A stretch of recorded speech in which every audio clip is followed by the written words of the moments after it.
Hey guys, it's about beer 30. Let's go see what's in the fridge today.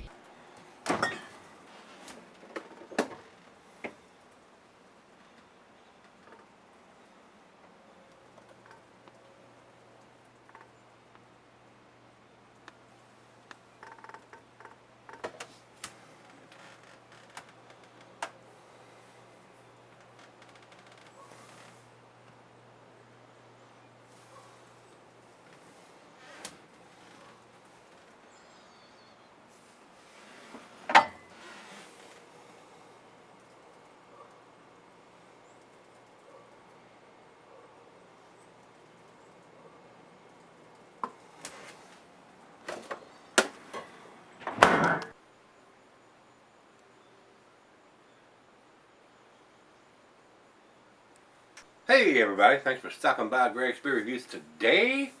Today's beer I picked up down in North Carolina when I was down there. And this is Dark Horse Brewing's Scotty Karate Scotch Ale. And this is a big beer, guys. This is a 9.75 percenter. I mean, this is almost a 10%. Very big for a Scotch ale.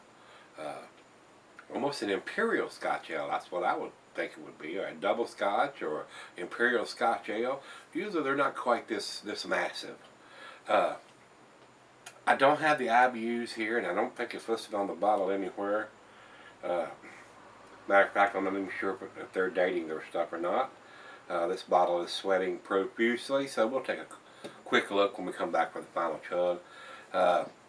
As far as I know, I have not seen these beers here in Virginia, so I don't think they're coming to Virginia, which is rather odd since they're out of Michigan, and they're going to North Carolina. They got to come right through Virginia to get to North Carolina. So what's up with that? I don't know. Distribution, beer distribution, guys, is crazy. It is. There's no rhyme or reason why one state has it and another state don't, especially when they got to travel through that state to get to the next state. I don't understand. It's screwed up. Alright, let's get on with this one. Commercial description, it says here, for those of you who don't know who Scotty Karate is, he is a local one-man band who plays an amazing slurry of honky-tonk influenced punk country songs. His voice is amazing as well as his high-energy shows. So we decided to make a beer and name it in his honor. This beer is a big, full-bodied Scotch ale. It is 9.75% alcohol, but it is very smooth and balanced. Since Scotty is also very passionate about beer, I asked him to write a description for use of what the man himself said. Aroma smells like a fresh caramel apple with a hint of cinnamon inside of cranberry shortbread. Right, interesting description. Or maybe fresh homemade hard candy from home economics class in 7th grade. Flavor tastes like a smoky chocolate chip cookie, wild roadside cherry asparagus, woody crisp leaf on a fall day.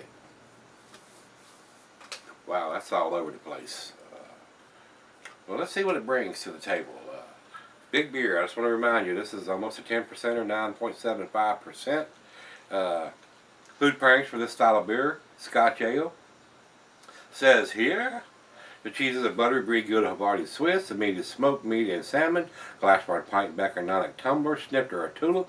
Got my favorite glass here, the Sovereign beer glass.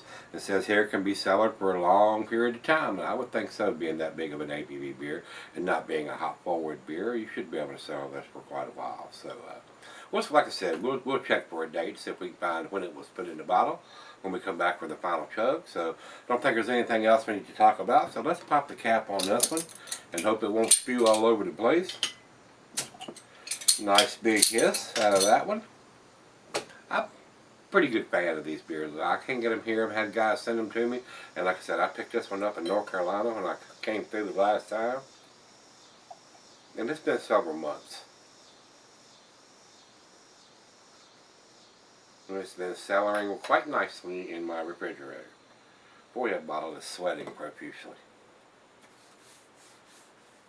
Alright, good looking beer. A lot of the Scotch ales have a brownish tint, as I call muddy water looking.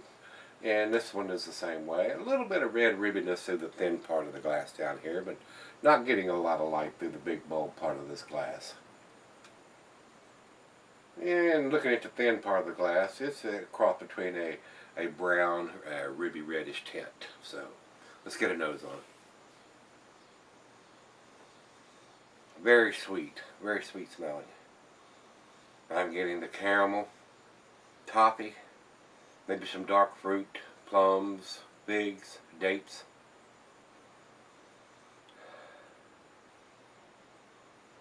Maybe just a hint of some cinnamon in there. It smells a lot like a barley wine to me.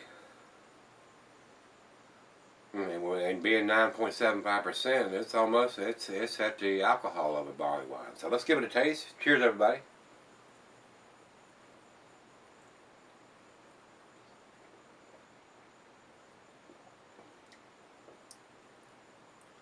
To me, guys, that tastes just like a barley wine. Very well made, though. Just a slight hint of the alcohol, not very much for an almost a 10%er.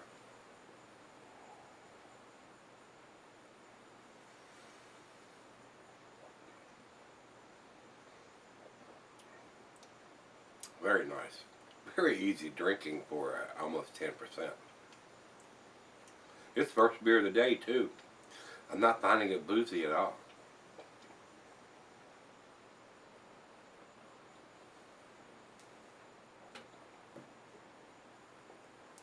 Just a slight hint of the alcohol. I would not consider this beer boozy whatsoever. Wow. Very nice. Very tasty. Let's right out of the fridge, 40 degrees like they always are. So let's let it warm up, let her taste it, and we'll come back and do the final chug. I'm going to probably sip on this about 30 minutes or so, let it come up to room temperature, see if I can get anything else on the aroma and taste, and see where it ends up. Pretty impressive right now. I'll be right back. Alright guys, I'm back. Been sipping on this probably about 45 minutes now. Very nice. Nice and sweet.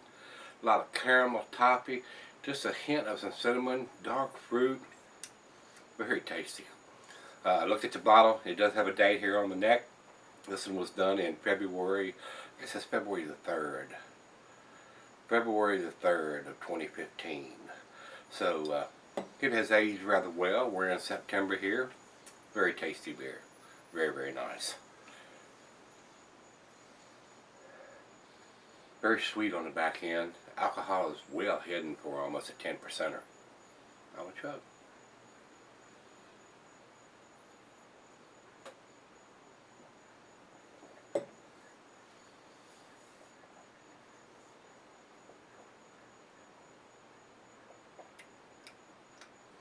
Maybe some hints of cranberry in there, but it's not overpowering or anything that's really pronounced. The caramel and the toffee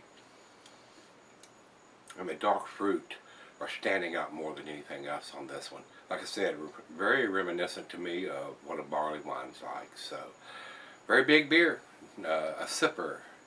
Very tasty though. I enjoyed this one. And like I said earlier, Dark Horse makes some really tasty stuff, and that's why I decided to go ahead and pick it up when I seen it down in North Carolina. I said, oh, they do some good stuff. Let me try this one. I hadn't had it, and it's good. It's definitely, I would definitely buy it again. It's very nice. For me, guys, I think it's an A beer. I'm gonna give it. Got the date on the bottle. I was gonna say I was between an 8 and a 9 for a big version of a Scotch ale. It's very tasty, but it's almost to the point of being a barley wine with that much alcohol and that much sweetness on the back end. For the style, I think it's leaning more toward the barley wine than it is a Scotch ale. So I'm going to go ahead and give it to 8. If you said, oh, that's a 9 or a 10 beer, I wouldn't argue with that. It's definitely an A beer. It's a well-made beer. Very tasty beer. A very big beer. So, yeah, I'm going to go ahead and give it to 8. Over to Beer Advocate, they say 89 in the very good range. If I was putting a numeric number on this, I would probably say it's a 93, somewhere in that area right there. It's pretty close to a 9 to me, guys. It wouldn't take much for me to go ahead and say, oh yeah, it's a 9. It's definitely a 9. But and like I said, if you said, oh, it's a 9 beer, I'd say, no argument here. Over to Rate Beer. Rate Beer says 95 overall and 94 in the style. So pretty good numbers there, guys. Like I said, I could just as easily give this a 9. It's that tasty. It's that well made. It's very pleasant to drink. I'm not getting any burning of the alcohol for almost a 10% Scotch ale, so very well made. Only way it could be better is to put it in some bourbon or whiskey barrels, and that would kick it up a notch or two. But it's pretty tasty, and I don't think it's a pricey beer. I don't think I paid a lot for this beer. So for almost a 10%er, it's definitely worth picking up. So if you can get Dark Horse beers, they're out of Marshall, Michigan. You ought to pick it up. It's especially if you're into this style, the wee heavy or barley wine. It's nice and sweet and very easy to drink, and very tasty. So if you've had it, let me know what you think, guys. And we'll be back tomorrow. Let's go see what's in the fridge. See you then.